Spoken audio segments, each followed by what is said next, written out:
Simak kajian halaqah 10 bersama guru kita Ustadz Muhammad Ridwan. Kepada beliau persilakan. Assalamualaikum warahmatullahi wabarakatuh. Innal hamdalillah salatan wassalaman li Rasulillah Muhammad bin Abdullah wa ala alihi wa sahbihi wa mawalah wa man tabi'ahu bi ihsanin ila yaumil qiyamah, amma ba'du. Allahumma salli ala sayyidina Muhammadin wa ala alihi wa sahbihi wa sallim. Wa qala Allah ta'ala fil Qur'anil Karim wa huwa asdaqul qailin. A'udzu billahi as-sami'il 'alim minasy syaithanir rajim. Bismillahirrahmanirrahim. Am yahsuduna an-nasa 'ala ma atahumullahu min fadlih. Wa qala an-nabiyyu sallallahu alaihi wasallam, al-hasadu ya'kulul hasanat kama ta'kulun narul hatab. Shadaqallahul azim wa sadaqa rasuluhul habibul karim. Wa nahnu ala dhalika minasy syahidin walhamdulillahi rabbil alamin. Hadritil kiram, keluarga besar Az-Zikra, khususnya daripada almarhum Kiai Haji Ustadz Arifin Ilham, mata'anallahu fi tuli hayatih. Mudah-mudahan keluarga beliau selalu diberikan kesehatan, selalu dijaga, dan segenap para pengurus Masjid Az-Zikra, para dewan asatidz, para jamaah, mudah-mudahan senantiasa diberikan kekuatan dan istiqomah dalam menjalankan ibadah kepada Allah. Amin ya Allah ya Rabbal alamin. Salawat dan salam mari kita haturkan kepada paduka alam, junjunan alam Nabi besar Muhammad sallallahu alaihi wasallam. Berbicara masalah hasud, siapa permulaan yang memiliki sifat hasud? Tidak ada lagi namanya iblis, laknatullah alaih. Iblis itu alasan tidak mau menghormat kepada Nabi Adam. Pada waktu Allah tanya itu iblis, dia tanya oleh Allah, ma mana'aka an tasjuda idh amartuk. Perkara apa gerangan, sesuatu apa gerangan yang menghalangi engkau, wahai Ajazil? Dulu itu masih disebut Ajazil, sehingga engkau tidak mau bersujud kepada Nabi Adam. Maka ternyata jawaban iblis itu, ana khairu minhu. Itu kalimat sombong didorong oleh sifat hasud. Ya Rabb, saya ini lebih senior, khairun di situ. Saya ini lebih terbaik. Karena di dalam tafsir Futuhatul Ilahiyah bahwasannya iblis itu prestasi ibadahnya wa tafa haulal arsi arba'in alfasana, pernah mengelilingi aras selama 14.000 tahun. Terus apalagi, iblis pernah mengajar para malaikat selama 80.000 tahun. Iblis pernah menjadi juru kunci surga selama 16.000 tahun. Wa sayyidul malaikatul muqarrabin wal karubin. Dan iblis pernah dijadikan pemimpin para malaikat tingkat tinggi selama 40.000 tahun. Datang Nabi Adam, baru. Bahkan iblis itu tahu bagaimana diciptakannya oleh Allah. Selama 120 tahun iblis melihat pada waktu Allah perintahkan malaikat Ajrail untuk mencari 60 comotan tanah. Pada waktu proses penciptaan Nabi Adam, iblis pun tahu. Itulah sifat hasud yang mendalam daripada iblis. Puncaknya pada waktu Allah subhanahu wa ta'ala jadikan inni ja'ilun fil ardi khalifah. Sesungguhnya akan aku jadikan di muka bumi ini nantinya siapa yang menjadi pemimpin adalah daripada golongan manusia yang diawali oleh Nabi Adam alaihi salam. Tambah hasud lagi. Oleh karena itu di sini di dalam kitab Sirajut Talibin ala manhaji minhajul abidin membagi wa'lam annal hasad yuhayyiju khamsatu asya. Sesungguhnya sifat hasad itu bisa merubah 5 perkara yang tadinya baik menjadi buruk.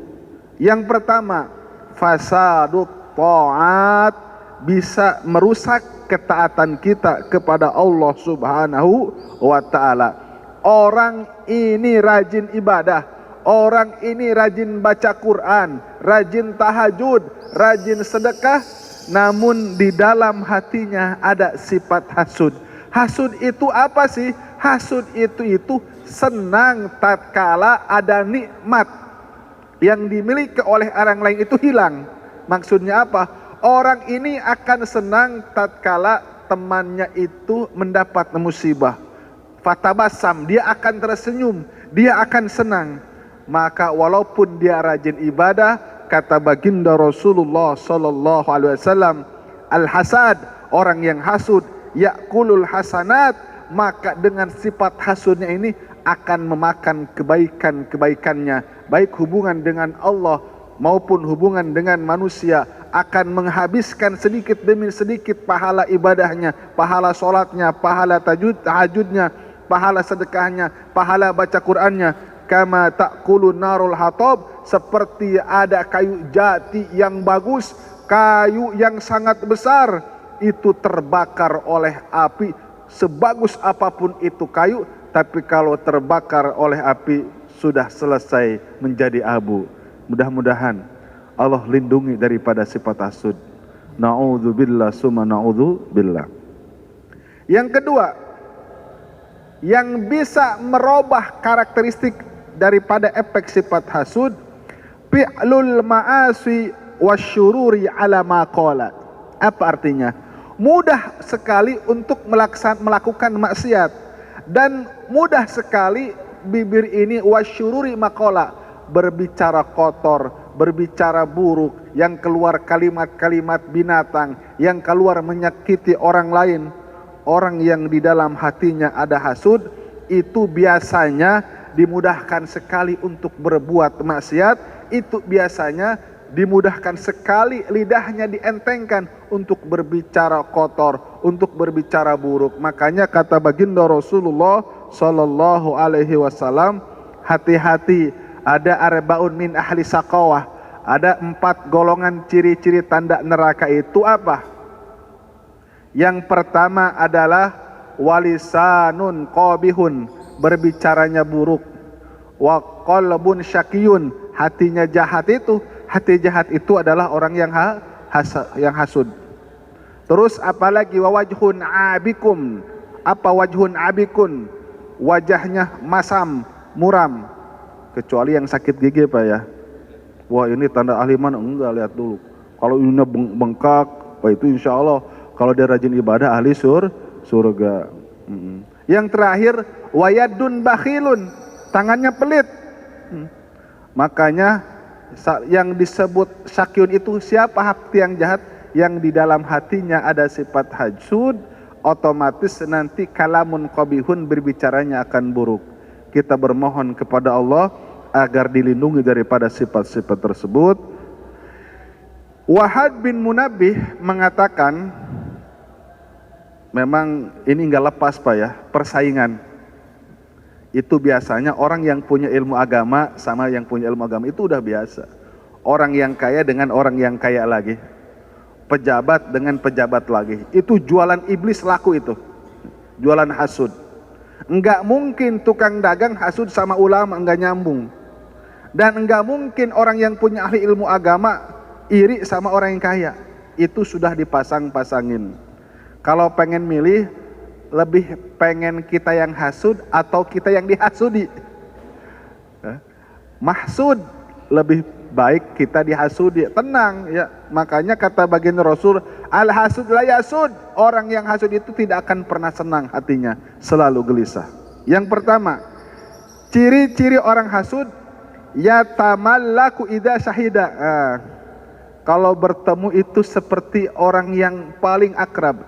Yatamallaku idza syahida. Jika dia bertemu, seakan-akan dia saling cinta. Siapa itu orang? Abdullah bin Ubay bin Salul. Kalau bertemu dengan baginda Rasul, dipeluk baginda Rasul dan ngomong, ya Rasulullah, tidak ada Tuhan yang paling aku sembah, tidak ada, mohon maaf, tidak ada manusia yang paling aku cintai, hanya engkau ya Rasulullah. Itu setiap bertemu. Kalau ketemu di Masjid Nabawi, kan kalau Abdullah bin Ubay itu sholat zuhur berjamaah, sholat asar berjamaah di Masjid Nabawi, sholat maghrib berjamaah, namun isya dan subuh tidak sholat berjamaah di masjid. Ditanya, Abdullah, kenapa kamu enggak sholat di masjid?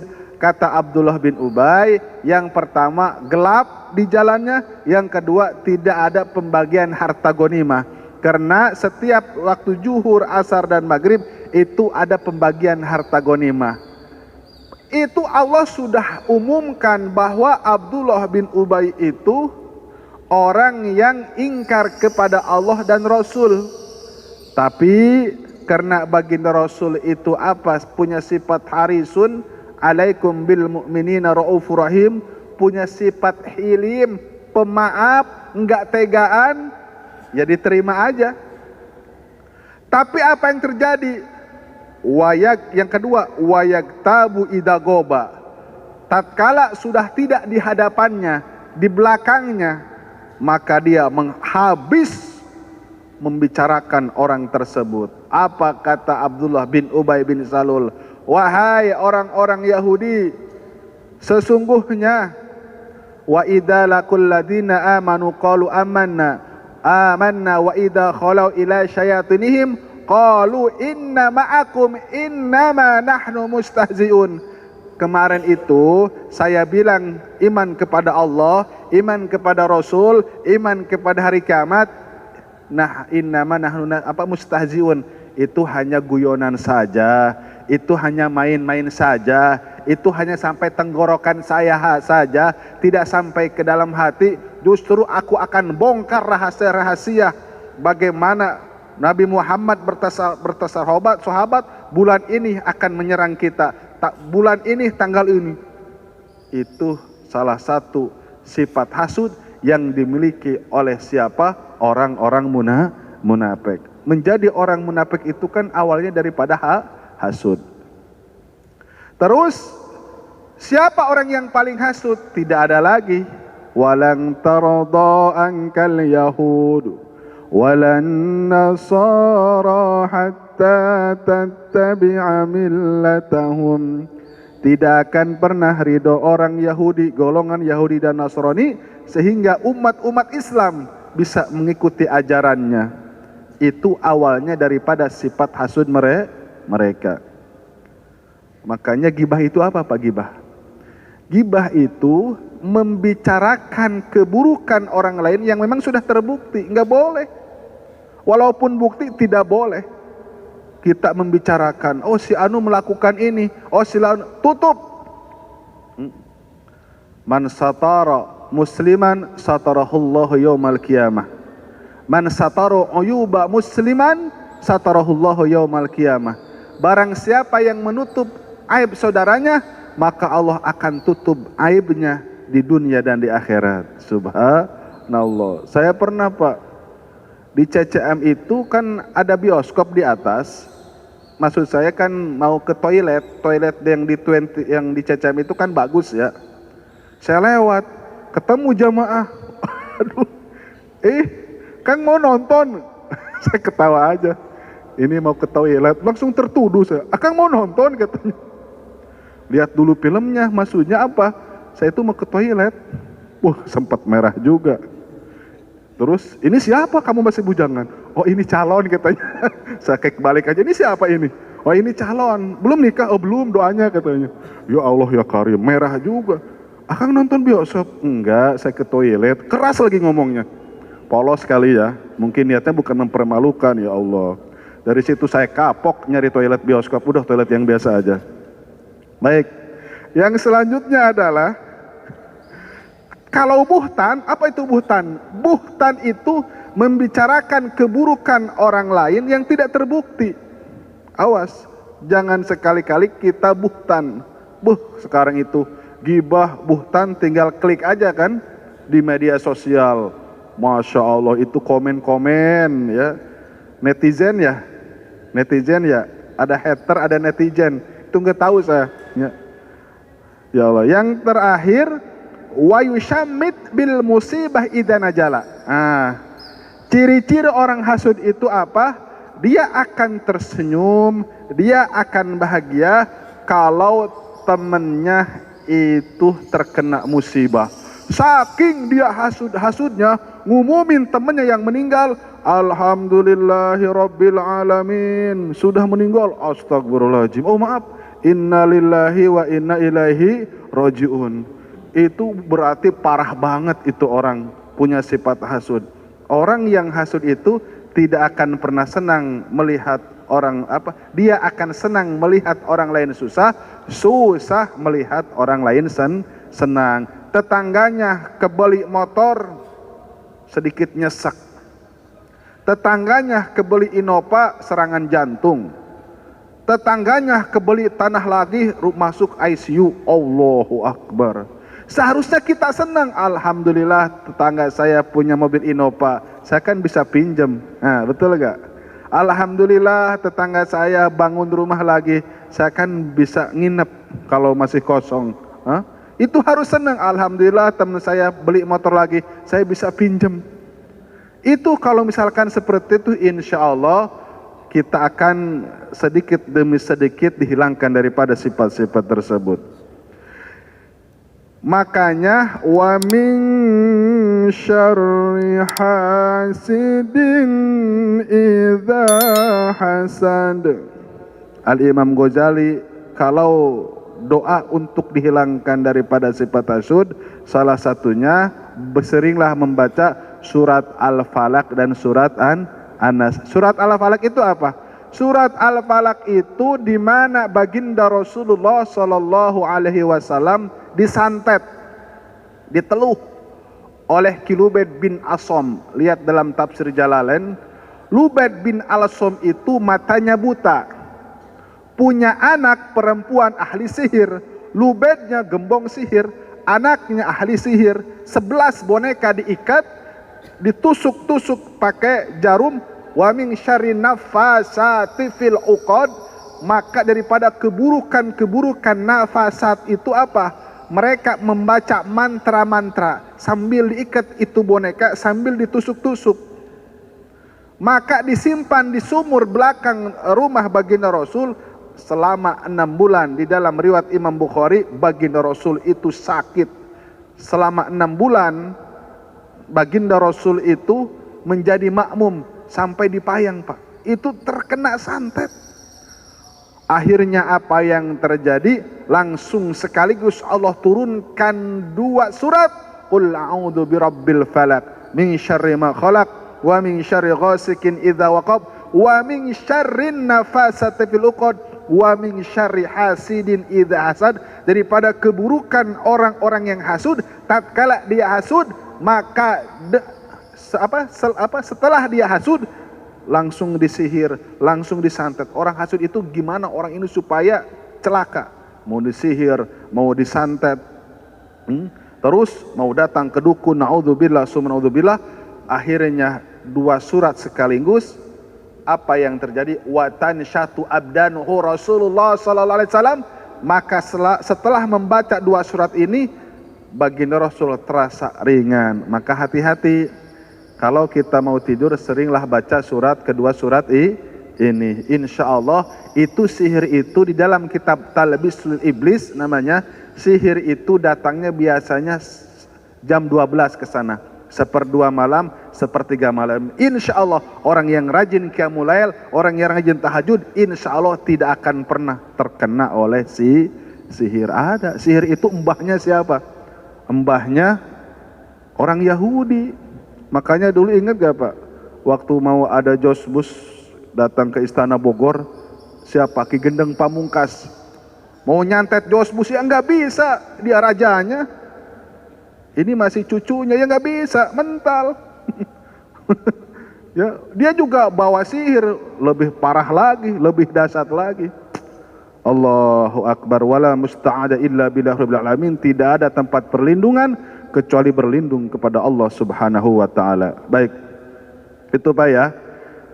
Yang ketiga, ciri-ciri sifat hasud itu at-ta'abu wal hamu ghairu fa'idah. Dia akan selalu capek melihat kelebihan orang lain, dan dia akan selalu bingung melihat nikmat-nikmat Allah yang diberikan kepada orang lain.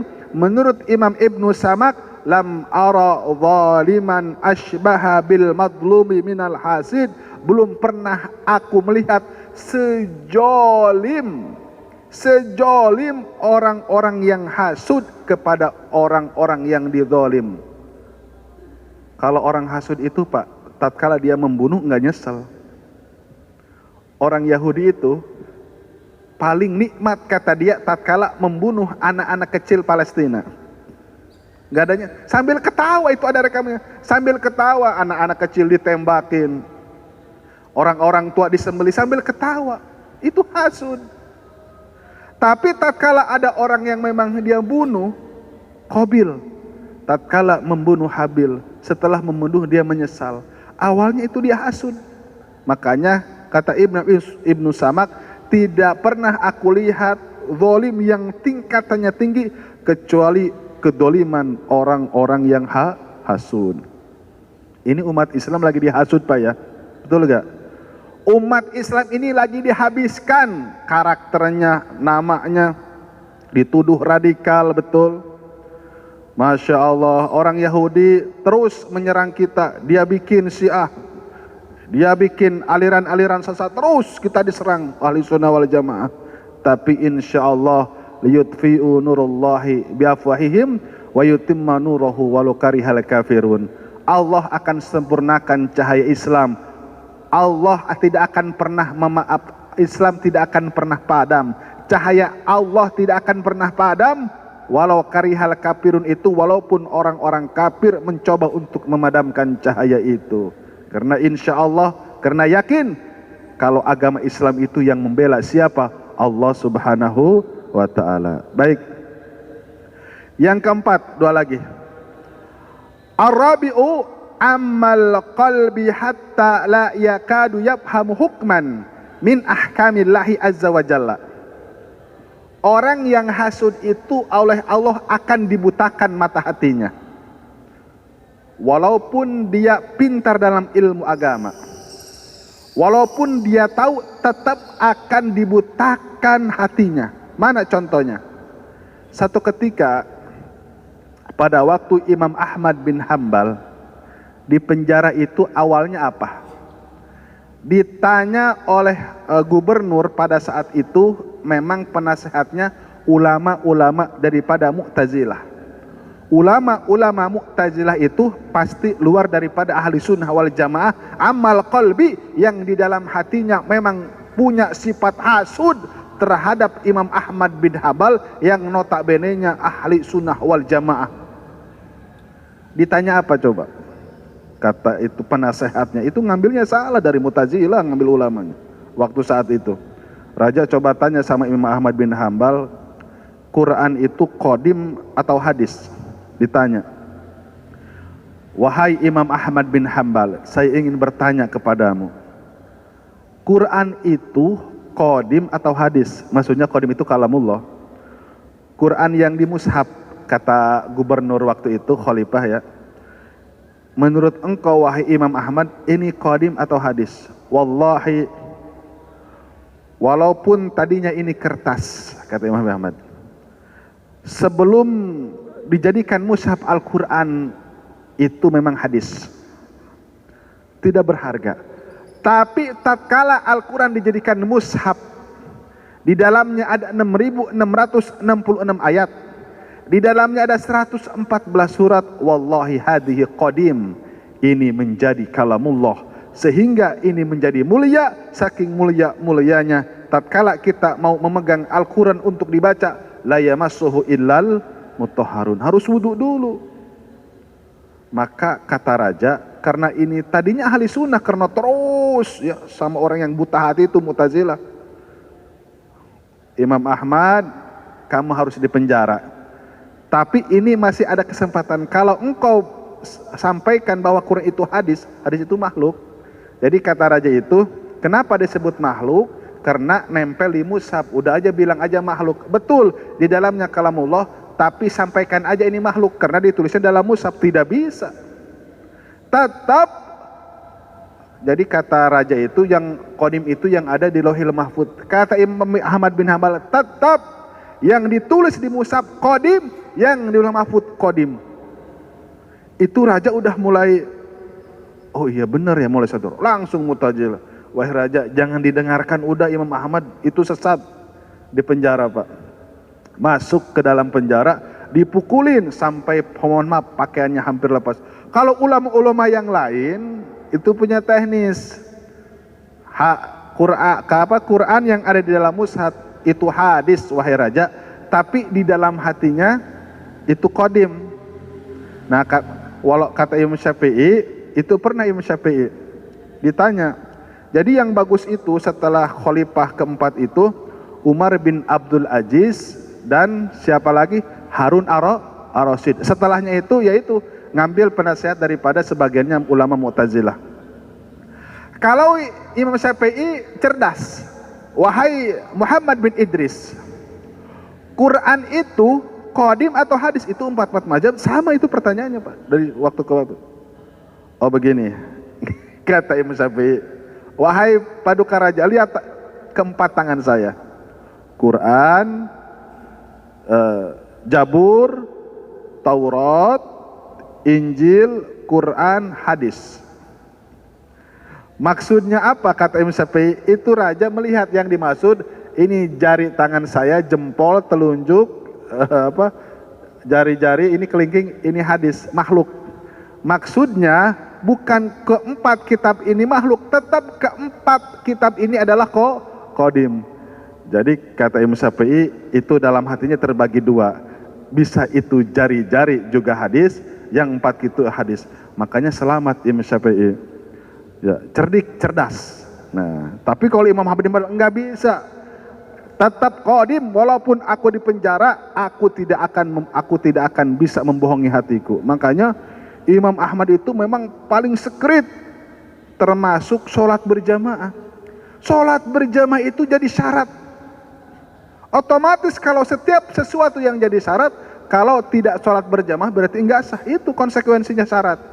Kata Imam Ahmad bin Hanbal bahwa sholat berjamaah itu termasuk salah satu syarat sah sholat. Berarti kalau sudah masuk syarat, konsekuensinya kalau sholat sendirian itu harus dikodok dengan berjamaah. Gimana coba?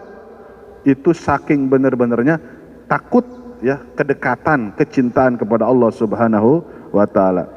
Makanya kata Sufyan Ats-Tsauri itu satu zaman dengan Syekh Nawawi Zakir Al-Ansari. Kata Sufyan Ats-Tsauri, alaika bituli samti, kalian harus banyak diam. Tamlikul wara, insyaallah jika kalian banyak diam, insyaallah kalian akan mempunyai sifat warai. Warai itu apa? Tidak cinta dunia tapi cinta akhirat. Wala takun harisan ala dunya takun hafidun. Jangan sekali-kali engkau jatuh cinta terhadap dunia, kalau kau sudah bisa menjaga, insyaallah kau bisa menjaga diri daripada kecintaan dunia. Wala takun ta'anan, jangan sekali-kali engkau buka aib pribadi kepada orang lain. Jika engkau bisa menyimpan aib sendiri, tidak diumbar kepada orang lain, tunji min al-sunin nasi, maka engkau akan selamat daripada lisan manusia. Ya, kalau bisa kita punya keaiban jangan disampaikan kepada orang lain. Malamnya maksiat, tahu gak, saya semalam sampai sama 4 wanita. Semalam saya habis dari naik klub.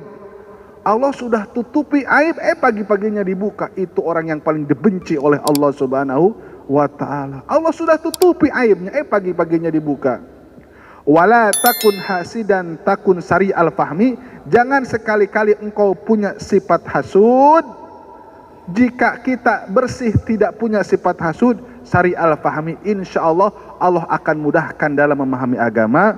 Dan yang terakhir adalah menurut Hatim al-Asam, al-dhagin ghairu dinin.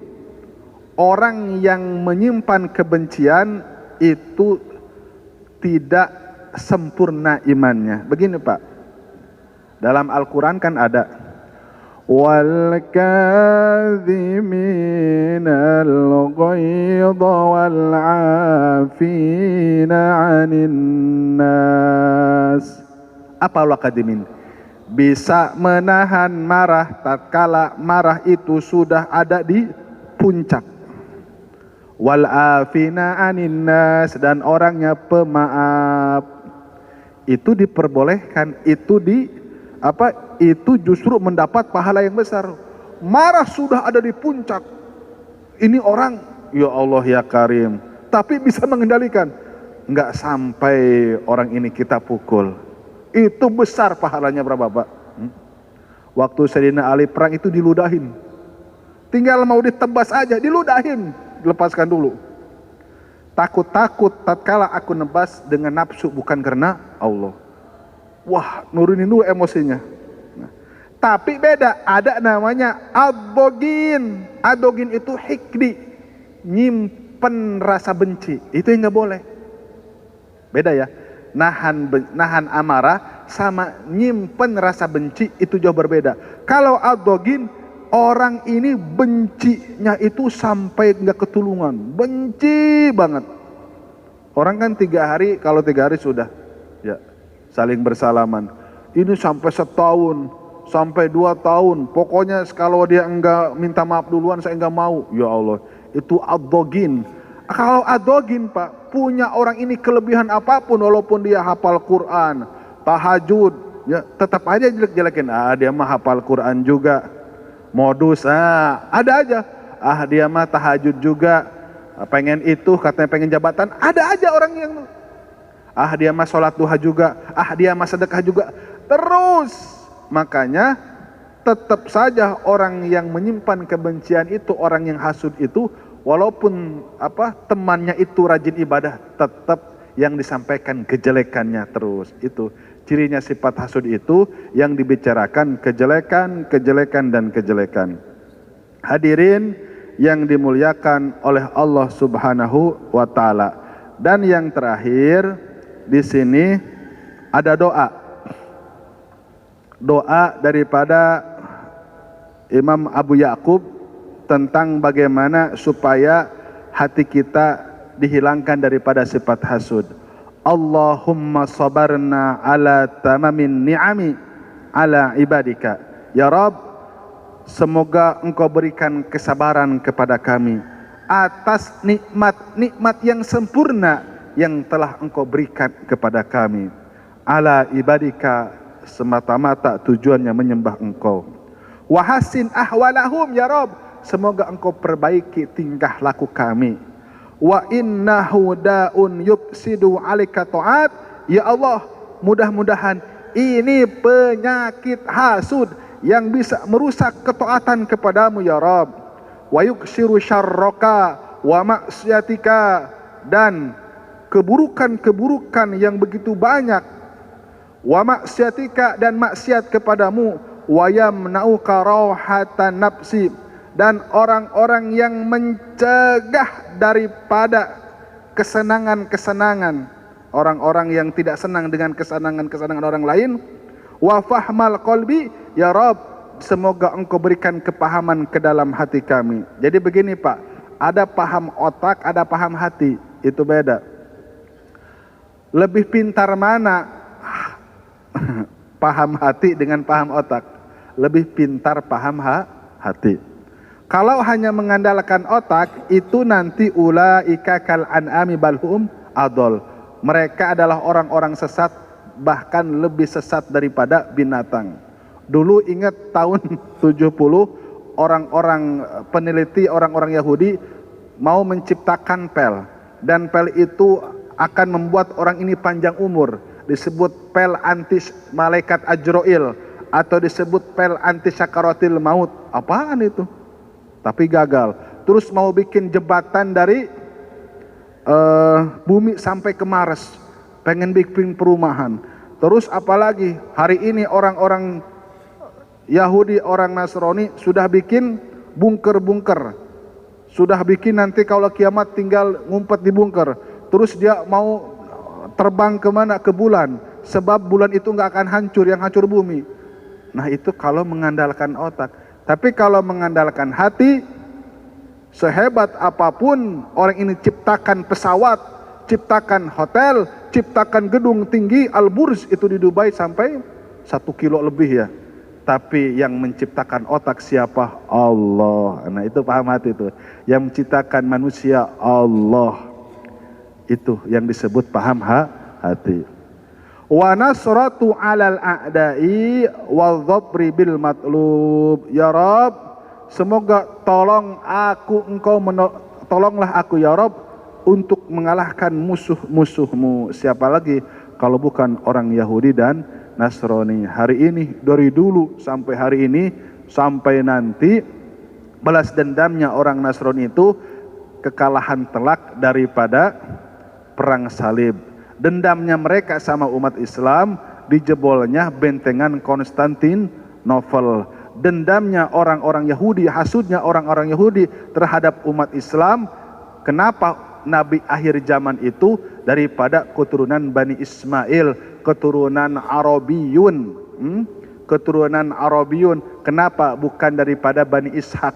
Itu sampai sekarang hasudnya. Makanya satu ketika orang Yahudi tatkala disuruh mengucapkan asyhadu alla ilaha illallah, mau dia ucapkan asyhadu alla ilaha illallah, tapi pada waktu wa asyhadu anna Muhammadar Rasulullah, wai sebentar, saya harus hati-hati dalam bicara. Pas suruh mengucapkan wa asyhadu anna Muhammadan, dan aku bersaksi bahwa Nabi Muhammad itu utusan Allah, apa jawabannya? Saya harus hati-hati dalam berbicara. Dia percaya kepada Allah, Allah itu Maha Tunggal, tapi dia tidak percaya bahwa Nabi akhir zaman itu baginda Rasulullah Sallallahu Alaihi Wasallam. Banyak ya, hasud itu memang yang paling tinggi orang Yahudi. Qala qailun minhum la taqtulu Yusuf. Kata Yahuda, wahai Rubil, kan kata Rubilnya gini, uktulu Yusufa awit rahuhu ardoy yakhlu lakum waju abikum. Ini Yusuf, gini aja deh, kita bawa ke hutan, kita gorok, kita bunuh. Oh, terus udah kita buang ke hutan, terus kita laporan bahwa Yusuf ini dimakan serigala apa kayak? Kata Yahuda, oh jangan. La taqtulu Yusuf wa alqu fi ghayabatil jub. Jangan dibunuh, bagaimana kalau kita masukkan ke dalam sumur? Kira-kira itu solusi apa sama aja? Sama aja ya. Mati secara perlahan. Apa yang terjadi pas di tengah perjalanan, Allahu Akbar, itu dalam ayat selanjutnya, Nabi Yusuf itu sampai didorong-dorong dulu. Sampai didorong-dorong dulu, terus dipukulin, itu diikat, pada dalam tafsir Sawi itu diikat, jadi kepalanya Pak yang. Jadi dimasukin sumur itu kepalanya dulu, kakinya di atas. Nabi Yusuf diam aja, udah berdarah-darah. Pas dilepaskan, dalam tafsir Sawi itu tidak sampai ke air, tapi Allah langsung perintahkan malaikat Jibril untuk mengambil qit'atun raudatun min riyadil jinan, untuk mengambil potongan tanah di surga, diambil. Langsung ditahan oleh malaikat Jibril, nisful bi'ri dalam tafsir Jalalain. Nabi Yusuf itu tidak sampai ke dasar sumur, tapi di tengah-tengah, karena langsung jatuhnya raudatun min riyadil jinan ke potongan tanah yang ada di surga. Ke situ. Nah terus selanjutnya diteriakin, Yusuf, maksud kakak-kakaknya itu kalau masih ada suara ini udah ada batu besar, kita hantam, berarti belum mati ini katanya. Ini suara kakak Nabi Yusuf nyampe. Oh ini kakakku ini, berarti mereka mau nolong. Tapi Nabi Yusuf punya, oh ya kakak, kata, ini saya Yusuf masih hidup katanya. Tapi suara Nabi Yusuf nggak nyampe ke permukaan, enggak. Allah sengaja tahan, sebab kalau nyampe ke permukaan itu nanti langsung dihantam dengan batu besar. Allahu Akbar. Akhirnya apa yang terjadi itu si orang-orang hasud, fajau ala qamisi bidamin kadzib, bawa pakaian Yusuf, Nabi Yusuf diolesi dengan darahnya darah kambing. Kata itu kakak Nabi Yusuf, wahai ayah, Yusuf ini dimakan serigala, habis tubuhnya tidak tersisa. Nabi Yakub kan nabi cerdas, pas dicium ini darahnya darah kambing. Terus itu kata Nabi Yusuf, wahai bapak, andaikan aku berbicara segala sesuatu, maka bapak tidak akan pernah percaya. Oh itu berarti ini jahat, kamu ini jahat. Enggak dijawab oleh Nabi Yusuf. Wallahul musta'anu ala ma tasifun. Hanya Allah tempat meminta pertolongan. Apa-apa yang selama ini kau ceritakan, akhirnya minta tolong kepada Allah. Salat itu akhirnya mimpi Nabi Yakub, sebab waru'yan nabiyun ru'yan shadiqan. Mimpinya seorang nabi dan rasul itu mimpi yang benar. Pas mimpi ketemu serigala. Dalam tafsir Sawi panjang sekali. Kata Nabi Yakub, ya di'ab, wahai serigala, aakal tasamratu fuadi Yusuf, apakah benar engkau telah memakan anakku Yusuf? Fatakallamallahu iladzi, maka Allah memperkenankan itu serigala berbicara dalam mimpi Nabi Yakub. Fa wallahi, demi Allah, ma akaltu li anna luhumal anbiya'i ma'sumuna wa ajsasun wa sahahun. Demi Allah, tidak mungkin aku memakan jasad seorang nabi. Oh ini berarti calon nabi. Berarti dari situ tuh Nabi Yakub semakin yakin anaknya itu akan menjadi nabi dan rasul. Tidak mungkin aku memakan jasad seorang nabi dan rasul.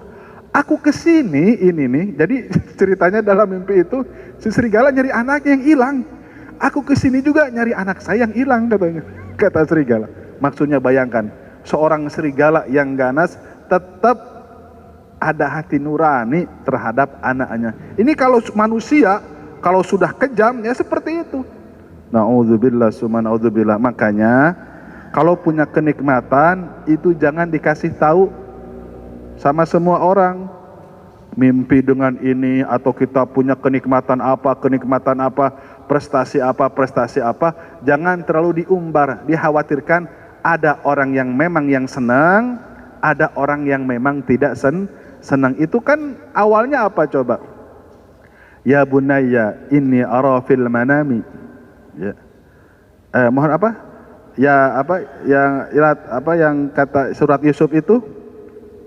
Wahai ayah, sesungguhnya aku melihat 11 bintang, matahari dan bulan sujud kepadaku. Terus kata Nabi Yakub, wahai anak, la taksus ru'yaka ala ikhwatika. Ya bunayya la taksus ru'yaka ala ikhwatika. Wahai anakku, ini mimpimu ini berbahaya. Kalau diceritakan, la taksus ru'yaka ala ikhwatika, jangan engkau ceritakan mimpimu kepada kakak-kakakmu, fayakidulaka, maka itu nanti kakak-kakakmu akan membuat trik, tipu daya, akan membuat konspirasi bagaimana kamu akan dicelakakan. Udah tahu, wah ini berarti kalau 11 bintang ini kakak-kakaknya nanti akan sujud. Kalau bulan itu ibunya, matahari bapaknya, itu Nabi Yakub. Wah ini berarti akan menjadi orang besar. Akhirnya apa yang terjadi? Setan ngintip, Pak. Langsung dikasih tahu. Wahai fulan, tahu gak? Nabi Yusuf gini langsung dari situ tuh. Subhanallah, itu memang kadangkala setan itu dulu kan bisa menyerupai kayak manusia. Nah, makanya oleh karena itu mudah-mudahan inti daripada semua ini kita berdoa kepada Allah, mudah-mudahan dijaga daripada kejahatan orang-orang yang hasud. Dan kita memohon kepada Allah hati kita agar selalu apa? Agar selalu husnudzon. Hati kita agar selalu apa? Agar selalu senang tatkala melihat kenikmatan orang lain.